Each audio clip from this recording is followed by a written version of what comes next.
Hey guys, thanks for joining me. And if you like what you see, please subscribe. Hello, peoples. Welcome to Sharp Ends. Thanks so much for joining me today. If you're like me and you like knives, you probably have a couple of different sharpening systems. My favorite has turned out to be the KME sharpening system. I find it to be able to get some incredibly nice edges. This is one of my edges. See if you can see the reflect how it's hard to see in this camera, but you can see the reflection on the edge. It's basically a mirror finish on this edge, right? It's one of my edges, as it were. However, if you are also like me, then you have friends who don't know what they're doing with sharpening. And what they do is they come over to you and they say, "Hey, can you come and sharpen? Where did I just put it? Can you sharpen my kitchen knives?" And they'll bring things over like this Hinkle here, this Perry knife, which is absolutely like I'm pushing down on this really hard. Absolutely not sharp at all. Now, kitchen knives, 90% of what make them so good is they're thin behind edge. Like this isn't gonna cut. Oh, actually, there might be one, but this is just tearing the paper, right? Um, they don't know what they're doing with knives, and the geometry of the blade is what is going to keep their knife going for a really long time, right? Let's see if I have another piece of paper. So you'll get a kitchen knife like this, and someone will say, "Hey, can you sharpen this up?" Now on the KME system, having this be so large, might have to do it two sets. I might have to like have the clamp here and then the clamp over here and do it twice. It's doable, but not great. This is totally not sharp. So, of course, I take in the knives because I want to help them out and stuff. But with the KME for me, anything over, say, 8 to 10 inches, anything over that range is just not going to, it's just going to be too hard. And also, there's so many steps to get like a really fine edge. So, the Ken Onion Work Sharp Edition. I just bought this and I am unboxing it right now. And I'm going to try using it for these kitchen knives. I think that for some of this, now I wouldn't use this on my own Bark River or something like that, or my own alder from North Arms. But when I keep getting all these friends come in and say, "Hey, can you please, do this?" And then I see this, and then Cedric and Ada just posted a video. I'll try to post a link above about his wife using one and how easy it was and everything like that. I'm thinking, you know what? Looking at that, I think I can sharpen a lot more knives for my friends and get stuff done quicker with this. And it takes a lot less effort and everything else. So I'm going to try it. I've never used one of these before, but I've seen some tutorial videos. I know there's an edge guide here. I know in theory how to use it. And here is how you change the degrees here. And you put your knife in on one side and you pull it through, and you start with a rough belt, and you continue up the series to a fine belt. So we're going to play around with that. Now, the one thing I want to make sure that I'm careful about with this is that you can accidentally temper the blade the wrong way by applying heat. By that I mean, if it gets so hot that there's sparks flying or something like that, you can put a bad temper on your blade. And you don't want to do that. So one of the things that I like about this Ken Onion is that the speed, you can kind of adjust the speed so it's nice and low and you don't heat up the blade too much. I should also say, a lot of my friends or people who, come and ask you to do knife sharpenings, they're going to be using things like those pull-through sharpeners, which are absolute trash. And what they do is they basically nick your blade for you and make it crappy. And if we look at this blade here, and I think this will be my first test blade, you can see a lot of little divots and places where it looks like this was used on one of those. So I'm gonna have to start with the highest grit, or lowest grit, I should say, the roughest grit, right? And then work my way down. So yeah, that's what's gonna happen. So I'm gonna pause this video and just take a look at this real fast, and I'm gonna come back to you. Okay, we're back. So I just was looking at some of the instructions and some of the things. It took me about 5 minutes. This lever right here is what loosens it. So I'm going to put this on here. I am very familiar with power tools, so this is nothing new to me. I had lots of different kinds of sanders, belt sanders, and things like that. So this is not something that is making me freak out at all.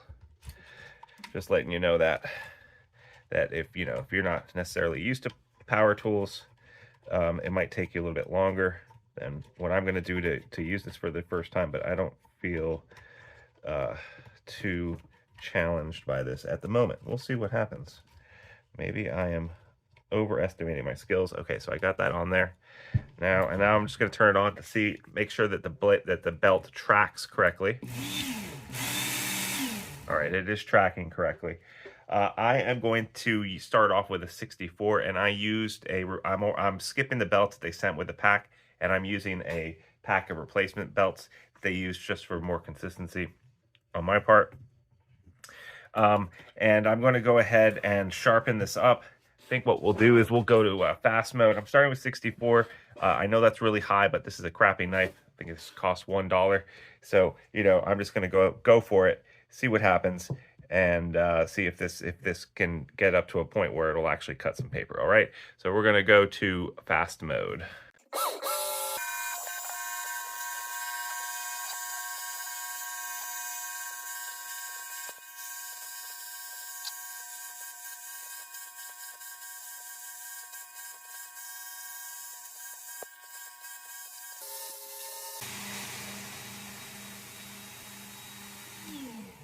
All right, we're back. So I just went through and I just kind of did 4 to side time, 3 to side time kind of thing, just to see how it felt. And it's definitely, making this look the profile of this blade. So I basically have to reprofile this a little bit better. The tip is taking a little bit more work than I anticipated, but I'm not surprised about. Just probably about the technique and me getting used to it. It's also kind of hard to do this the way that I'm doing it underneath a camera right now. So I think that if I was just doing this in general, with a little bit more of an open area, an open work table area, I'd probably be better off. Also realizing there's a lot of steel and flakes and other stuff coming off of here. So I'm just going to put my work pad down here onto here to try to catch some of that flakes of stuff that's coming off of here. Okay. All right. So I should also say that this is not an instructional video about how to use this. There are plenty of those out there. This is just my first impressions of using one, seeing how fast I can use one, and if I can get a knife sharp pretty much just out of the box. All right, we're going to go. I'm going to use this heavier belt, the 65 grit, just a little bit more before I switch.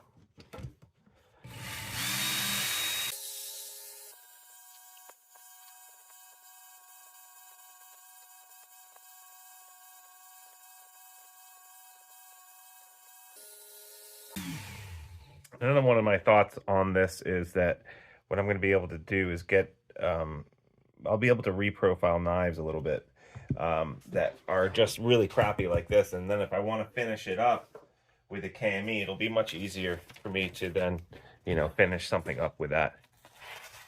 All right, so I'm already now being able to, even though it's just the 65, kind of cut through paper a little bit, which is great. So I've definitely improved this knife already. And now I think that I'm going to go ahead and switch out to, I think the next step up is going to be 120. The 120. So now I'm going to go to the 120. And all I need to do, I need to not push the trigger while I'm doing this, but I just need to lift this part up here with my thumb here. And then take this off. And then put this guy on.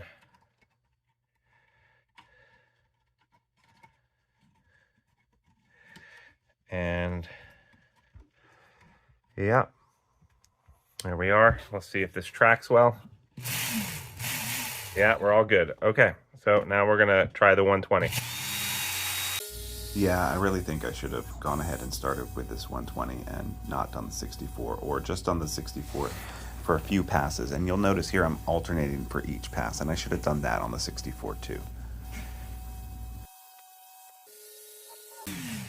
All right, so two things. I'm doing this by feel. I'm feeling this, and I'm making sure that I'm doing okay on this. And we're already starting to get, and that's just with the 120, already starting to get much sharper here. It looks like the heel could use just a little bit more work, but otherwise we're doing good. So I'm doing this by feel, and also, you absolutely have to wear safety glasses with this. It little pieces of debris from the belt and from the knife and stuff like that will fly in your face. So that's my word of advice. All right, back to warp mode.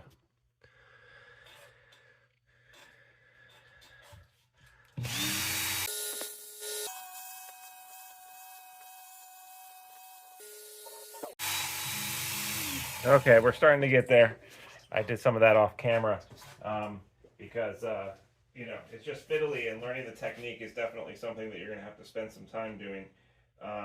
So word to the wise there. Just make sure that you spend the time you need learning how to use it. Okay, so I'm going to go ahead and switch to the next belt now.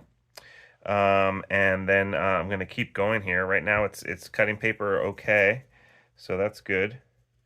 Yeah, kind of feel which one I need to do next. I believe it's going to be this blue guy here.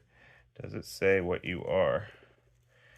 638. I don't think that that's true though. All right, so we're going to switch this blade. And like that, that, there.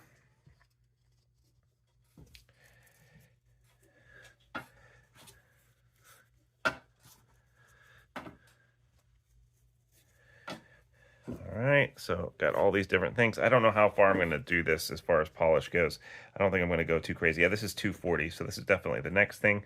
So I'm going from 120 to 240. So yeah.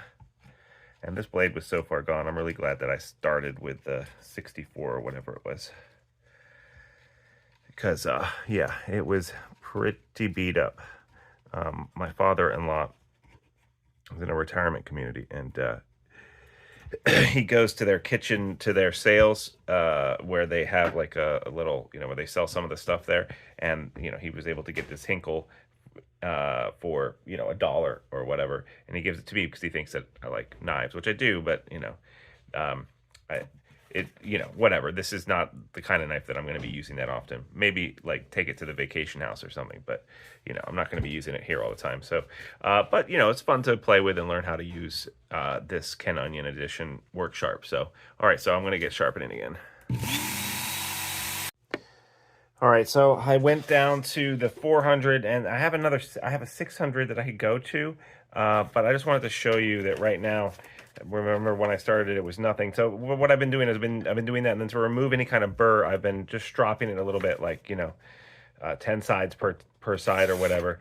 But it's already like actually cutting rather than tearing, which is great, and it's much more fine, this is now a serviceable kitchen knife.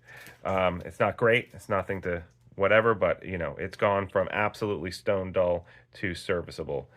So that's what I wanted, and from here I can make it finer.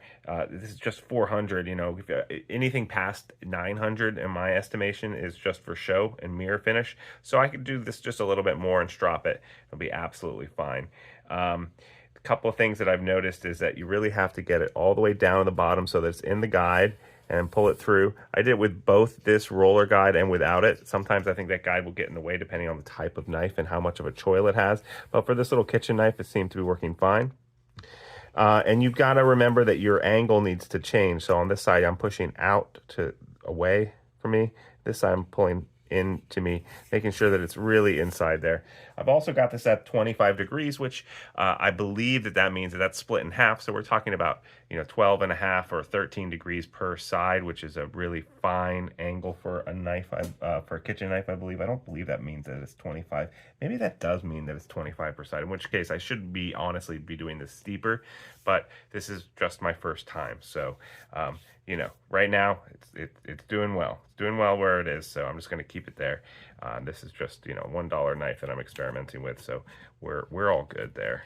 All right, so I guess I'm going to go ahead and do the 600 for shits and giggles, and then maybe do a final stropping on it, and see how we've done before I go off and start doing some other knives with this. Now, is it saving me time compared to the KME?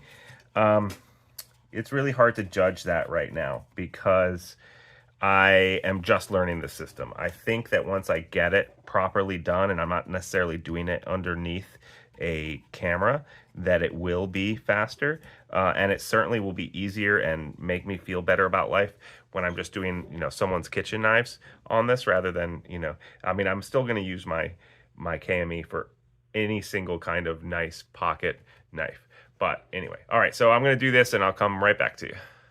All right, what are my final thoughts? So I've taken this up through 600, which honestly I could do more, but you can already see that I'm way better than I was when I started, right? Now, I basically, when I was done with the 600, I stropped it.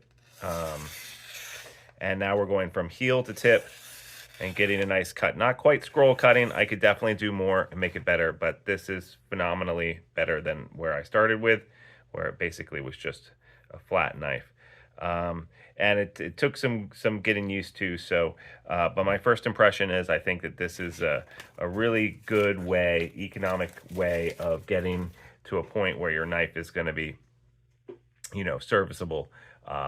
And I don't know if I'd ever trust my real knives, my real high-end pocket knives to this, but certainly for something like this, or for a work knife, or for a budget knife, I have no problem using this. That's my first impressions. I'll let you know, though. I'm going to be using this a lot more, and I'll do a full review of it later once I've sharpened, say, like, you know, 10, 15 knives with this. All right, thanks, guys, so much. If you like this content, please like and subscribe. Leave a comment. Do you guys have one of these? Any tips or tricks for me? Really appreciate your insight to that. And, you know, if you want to win a knife a month, all you got to do is support this by becoming a Patreon member. Link down below. Thanks so much, guys. See you next time on Sharp Ends. Bye-bye now.